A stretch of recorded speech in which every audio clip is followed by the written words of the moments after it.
I have always had trouble just not believing things that I observe in the world around me. Um, Growing up, I thought the Bible demanded that we interpret it literally. So it really didn't help my faith when I started studying isotope geochemistry and started calculating the age of rocks. Just like a telescope can see different wavelengths of light traveling from billions of light years away, we have developed tools that observe the universe that naturally Abraham didn't have.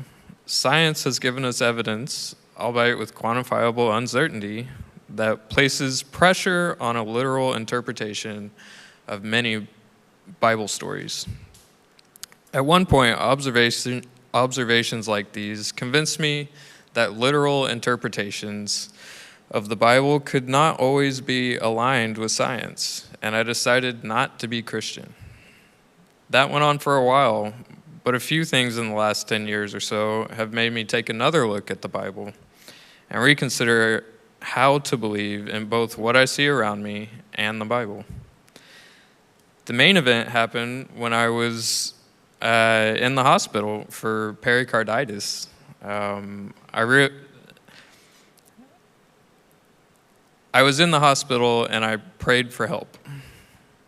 Even though I thought I had stopped believing in God many years prior, I asked God for help. And this shocked me. And I really didn't come to terms with it until recently. But I realized I could not escape my belief in God. A few years after my hospital stay, Jenny and I had our first kid. And having kids and thinking about how to explain the world to them made me think that I should probably have my thoughts together on this stuff, since I knew Jenny would be teaching them Christianity with or without me. And it was obvious that God wasn't just going to go away. The two ideas that brought me back on board with the Bible were these. God isn't putting all these observations of the universe in front of us as a trick. He isn't testing us by asking us to ignore the world around us. Clint is going to quote Galileo later, and he sums up that thought well. The second idea that brought me back to the Bible and faith is discovering that we have permission to ask these questions, to wrestle with the Bible, make interpretations different than our predecessors based on new evidence, and still call ourselves Christian.